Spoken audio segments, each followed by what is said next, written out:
Another big story we're watching: during Operation Fast and Furious, guns were allowed to cross the border illegally under the pretense of tracking criminal activity. But as you know, this gun running operation had deadly results and a lot of questions. And so now we're learning of an apparently similar incident, but with parts of grenades. So when we look back at Fast and Furious, guns like these were used to track drug cartels for U.S. and Mexican border agents. That's one of the things that we were looking at. Now there's an explosive attack in central Mexico during a deadly shootout with police, and it's being linked to a U.S. smuggling operation as well. William Lajeunesse is live in Los Angeles with more on this story. William? Well, Jenna, police believe explosives found at that murder scene in Mexico likely came from an American bomb maker the U.S. attorney in Arizona refused to prosecute.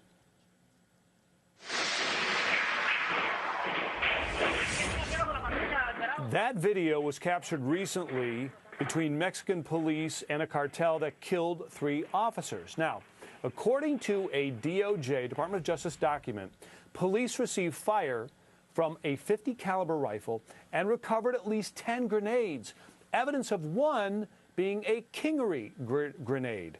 Now, that refers to Jean-Baptiste Kingery.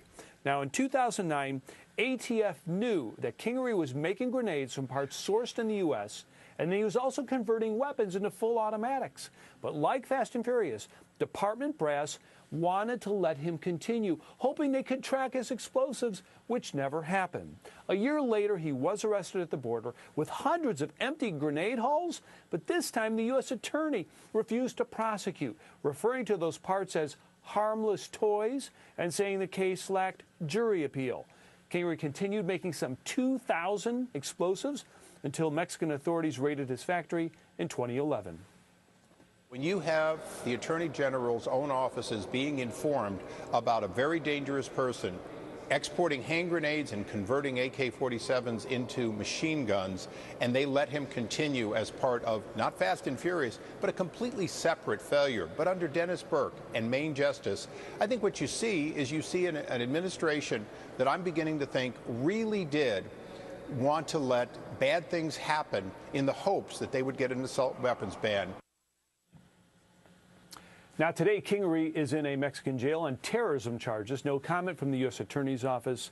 But ATF agents tell me that, like Fast and Furious, this is another example of what happens when criminals are allowed to walk free despite probable cause, and in this case, a confession. Back to you.